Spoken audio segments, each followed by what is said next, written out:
to Americans who are trying to get tested now and who are not able to get tested and who are wondering what took so long to ramp up testing? Come on, what took so long? That's what I'm hearing that from people who are trying to get tested now before the holidays. Well, what took so long, it didn't take long at all.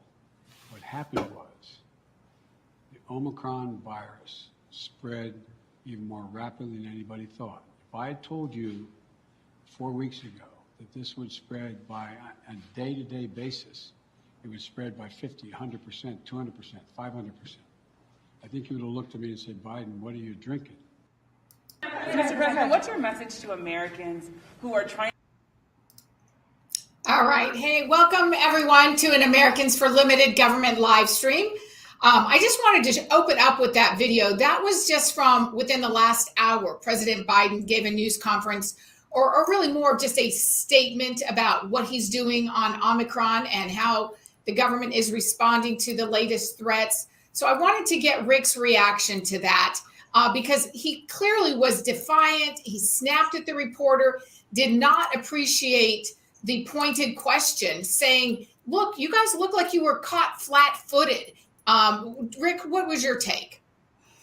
Well, I really felt like we were back 20 months ago when this virus didn't exist, or at least didn't exist in any meaningful way. It was still in China, and people were demanding that there be testing available, and President Trump was basically mobilizing the entire government to get testing, to get ventilators, to get the things that would be needed, the PPE supplies, and was aggressively leading of the charge to try to meet the challenge across the board. And what we saw instead with this is, this guy's got, you can argue that COVID got this guy elected.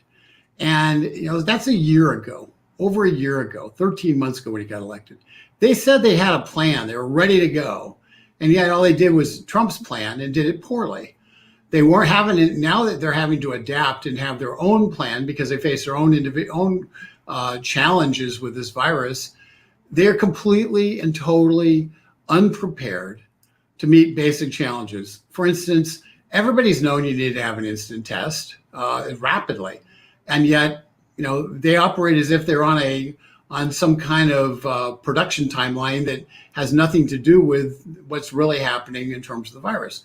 Secondly, it's crazy. It's crazy that he inherited the vaccine.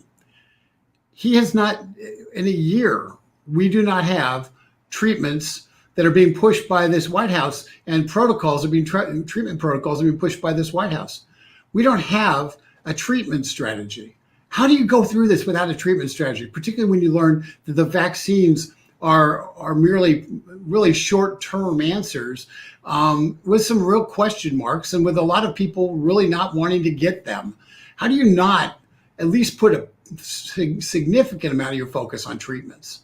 My reaction is Joe Biden and his team on this, like a lot of things, the one time when the government could have led, all they're doing is saying, basically trying to create fear and to impose policies that were the policies in 1919 with the Spanish flu, and were the initial policies that had to be implemented at the beginning when we didn't know what this virus was, when we didn't know what we were dealing with.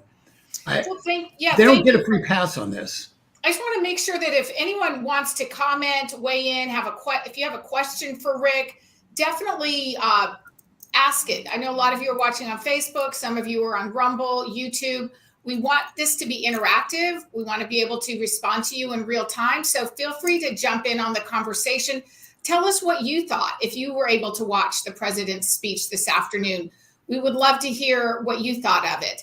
I put up on the screen, Rick, a screenshot. This is actually my niece. She posted, and she's not political. She rarely posts political things.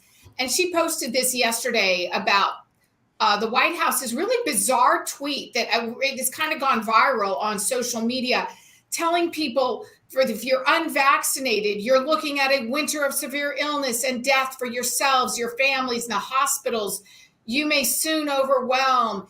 And he really got roasted. I mean, people are mocking him for this sort of over the top, like as you were describing, scare tactic. And I just think people aren't buying it. And as I watched the news conference, I kept thinking this is an attempt by his press team to get him to, you got to bring it down a little bit. You scared people yesterday. You sounded a little off, and let's try to reassure people, because he was saying, Rick, throughout that this isn't March of 2020. No, folks, this isn't March of 2020. And we're not going to shut schools down. And he kept saying those things. But at the same time, his message was so mixed, because then he would immediately follow that up with, but you've got to get vaxxed. You've got to get boosted. You've got to wear your mask. And, I just think that a lot of people watching it are going to react the way I did. Just like. Yeah, I agree. And, one of the things in terms of the tweet that you showed, they went off and you don't, once again, you don't get to play like you know what you're talking about when you've spent a year proving that you don't. And, the biggest thing that's happened in the last year has been we've discovered that Anthony Fauci lied to us about herd immunity, apparently. He lied to us about time after time after time. Remember herd immunity, 65% vaccination or natural, having the disease was going to get us to herd immunity. And then it was 75%. And then we discovered, based on emails that he sent, that he really thought it was 85%, but he lied about 65% because he wanted people to try for it. It was attainable. So what do you do about that? What you don't get to do is you don't get to dictate.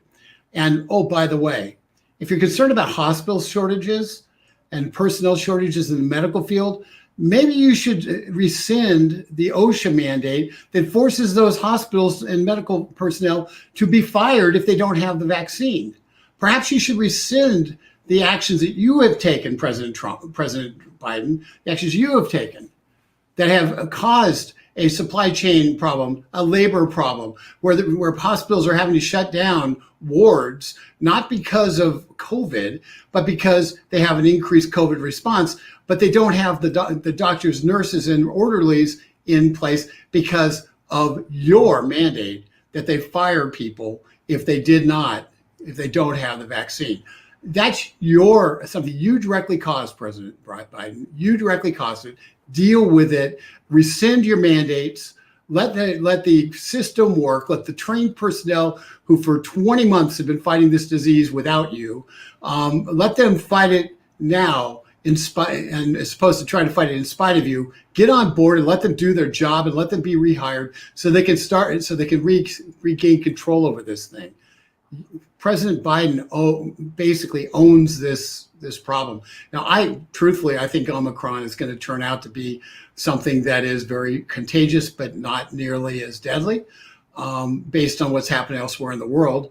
But we don't know. What we do know is we arbitrarily fired a bunch of our healthcare workers because they didn't have the vaccination, and that's stupid. It's short-sighted. It's stupid. And secondly, we know we've spent the last year being intimidated with the government trying to intimidate people into getting the vaccine. And as opposed to sitting there talking about the dark winter and people dying if they're not vaccinated, how about if you actually worked on treatments, dude? Something actually treating people, because we've had 22 months. Right. And treatments are out there. We know every time Donald Trump talked about one, he got ridiculed. The bottom line is, grab the reins. Let's get the treatments through the FDA, and let's start getting it so people stop associating COVID with death. That's right. We need to bring a Operation Warp Speed type thing to the treatment end of this, because Joe Biden has not, apparently his administration hasn't made any progress towards approving any new treatments. And I think that that's frustrating a lot of people, Rick. Now, at the end of the news conference, you saw that the president did take it. It really wasn't a news conference. He intended just to read a statement off the teleprompter and be done. But some reporters, did throw out questions as we saw. Hang on, let me shut my phone off. So then, as you would imagine, Rick, reporters also wanted to know about his Build Back Better bill. They wanted to know more about Joe Manchin. And the president said that he still thinks his Build Back Better bill is viable. They're going to come back and they're going to get the votes. I mean, what is this? Is this some sort of a game they're playing, or? Well, it is a game, and you don't ever admit defeat in something like this until the session runs out, until you've got a new Congress, and so they plan on bringing it back up. Chuck Schumer is talking about trying to cut it into individual parts of the Build Back Better, the Biden reconciliation, and have votes by senators on all of those individual parts. And, so he wants to do that. And in that way, he thinks he's putting Joe Manchin in a box in terms of voting for it. Recognize when he does that, none of those votes are going to cause anything to become law, because they won't be in the budget reconciliation format. They only get a limited number of bites of that apple. One is the norm, but there's some who say you could get 2 bites of that apple in a year. But so they can't have these things up and be by a vote of 51, 51. They have to get to 60. So they're meaningless show votes that they're going to do to try to build support for the different components of the bill without talking about it holistically. And what Joe Manchin clearly is saying is, as I might support part of this, but as an aggregate, this is a fundamental foundational change in this country, and I'm not going to support that. And that means a lot, because that's something they can't refute. And so we're going to waste a lot more time on Build Back Better. I don't see the results changing all that much, but understand this is going to be a war, at least on that bill, at least through June. Well, I'm actually sorry to hear that, because perhaps I was naive yesterday. I thought that it's over. It's not going anywhere. They're going to move on to a new, whatever their next Destroy America bill is. But anyway, they're still going to revisit this. And Rick, while you were talking, is Tracy Marie Manning related to you? She is my niece. Oh, fun. Okay. So hey, Tracy. She agrees with you. She says the reason they're not focusing on any kind of therapies because it isn't about medical concerns. It is about control through fear. And I think that's exactly what you were saying. Yeah, that is exactly right. This is about power and control, has nothing to do with medicine. And I think as more and more Americans come to realize that, fewer and fewer Americans are willing to go along. And, it's at some point, I just pray that our medical professionals finally break loose of this hold and say, we're going to treat people. We're going to stop this nonsense. We're not going to force people to be fired. We're going to just tell the administration to pound sand. We're going to do our job. We're going to follow the Hippocratic Oath, and we're going to try to make people well and treat them early on, and stop with the nonsense of being intimidated by bureaucrats in Washington, D.C. Okay, so Rick, then the question that Biden tried to address in his news conference is that so many families and individuals want to know, how do I proceed with my planned Christmas, my New Year's? Do I still go to grandma's house? Do I get together with the grandkids? A lot of people are kind of looking to know what should they be doing. Well, I have 2 reactions. Number one, many people still do think that the president and the government are a credible source of information. I am not one of them, but clearly millions of Americans do think that the government is a credible source of information. And Joe Biden basically told people, go forward with your plans, get together with your families, take precautions. And then he over and over repeated, get your shots or get your booster.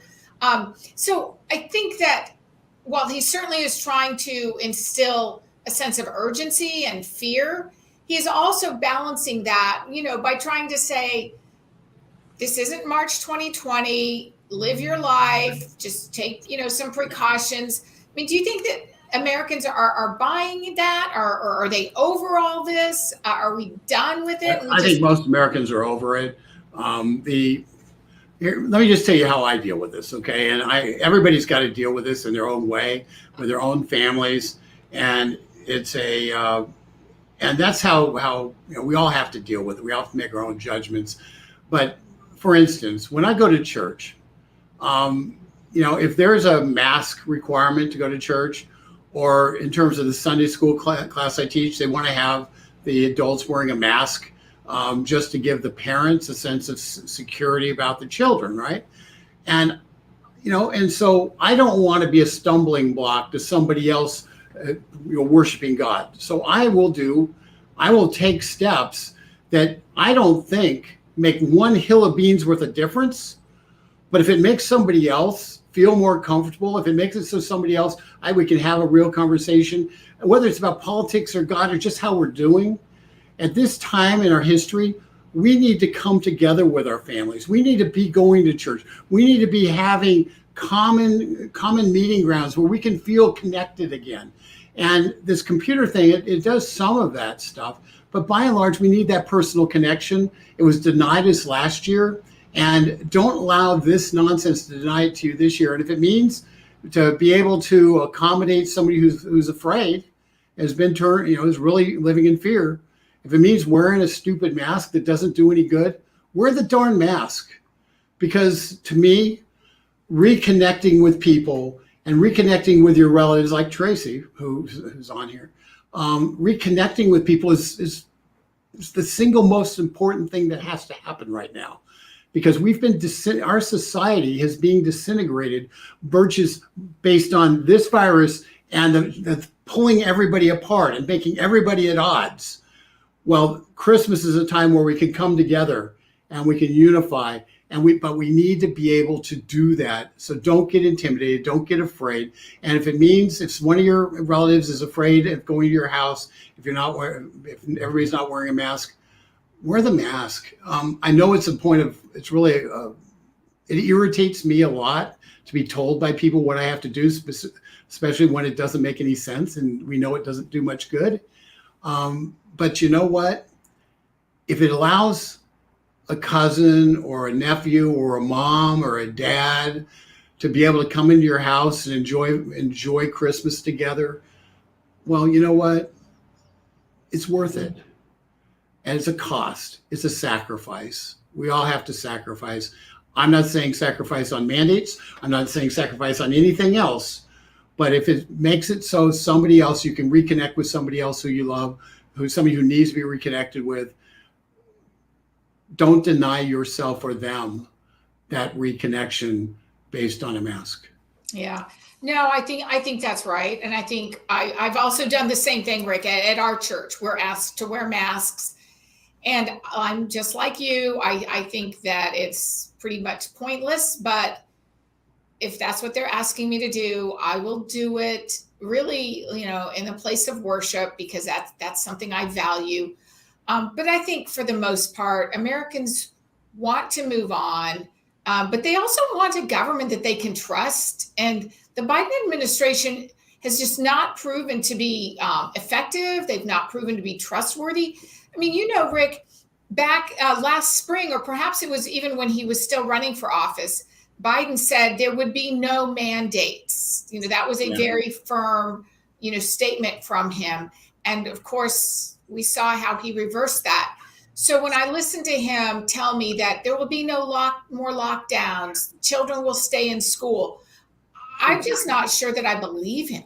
Well, remember, Catherine, the power on that really exists at the state and local level. And we're seeing what's happening in New York City.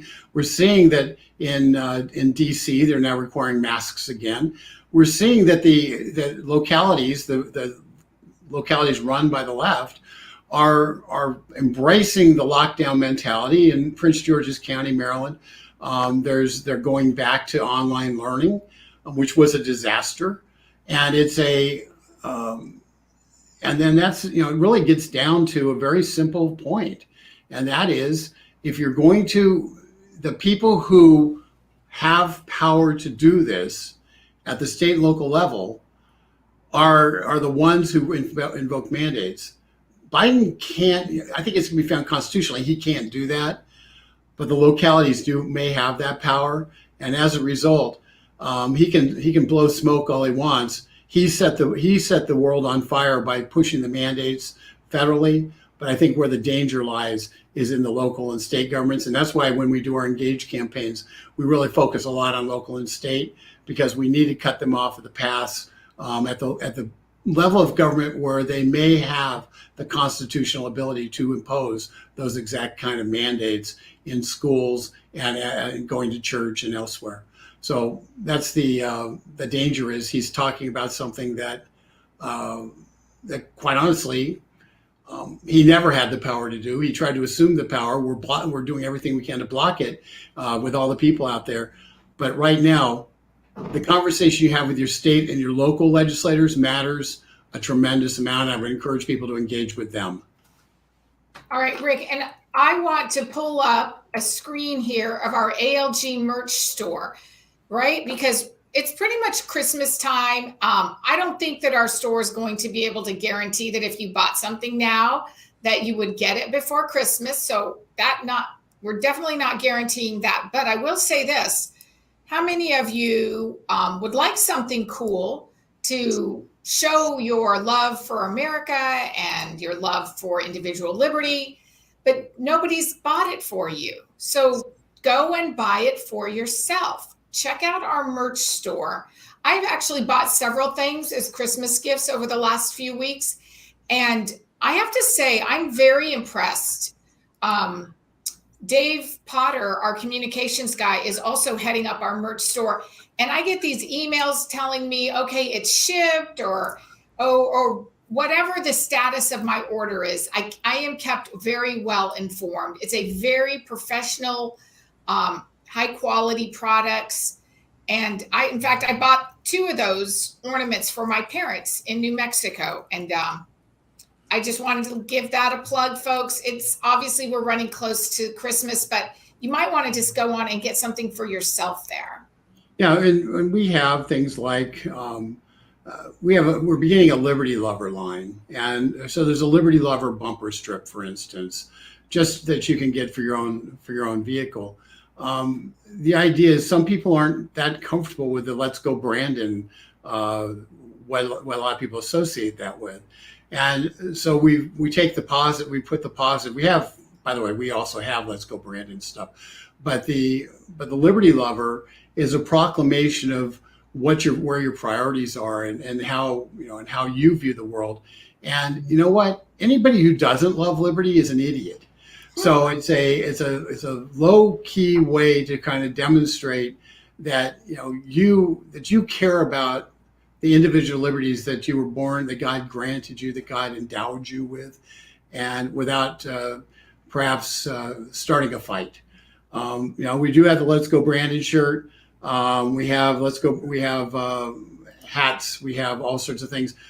Almost everything is made in America. We actually have had a problem with some of the apparel, sourcing it in America. I think our hats are not from America, but we've gone to extraordinary lengths to try to get American-made stuff. And because it's American-made and American printed, it's going to come directly from. You're not going to wait for it to ship from China.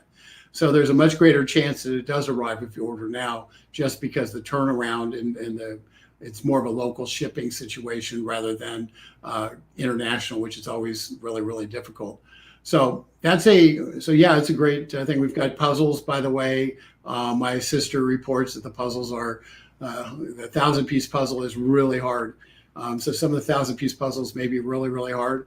So if you're a beginner, you might go with a lesser number of pieces, but it's a great gift. It's a way to give people something that they won't find anywhere else. They're not finding this at Macy's. You're not going to find this at Walmart. You're not going to find it at Target.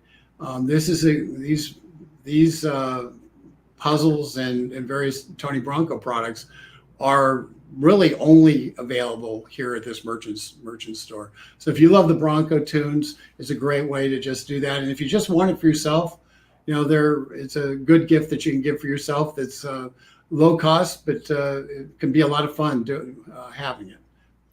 Well, thank you, Rick. And thanks to all of you for sticking with us. And we really do enjoy sharing what we're learning here in DC and sharing it with you. And if you want to join the conversation, we would love to hear from you. And also, just have a great Merry Christmas if we don't see you between now and then. And thanks, everyone. And Rick, I'll give you the last word. Yeah, freedom matters. Liberty matters. As we head into the Christmas season, we have to recognize where the liberty comes from. It comes from God, endowed by our Creator, and we need to work. We need to participate in worshiping God through His Son Jesus Christ.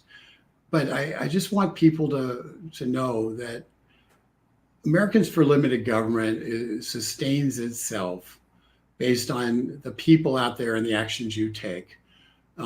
Whether it's contacting a member of Congress or responding to one of our many engagement campaigns on a variety of subjects, or it's putting $25 in the mail to help.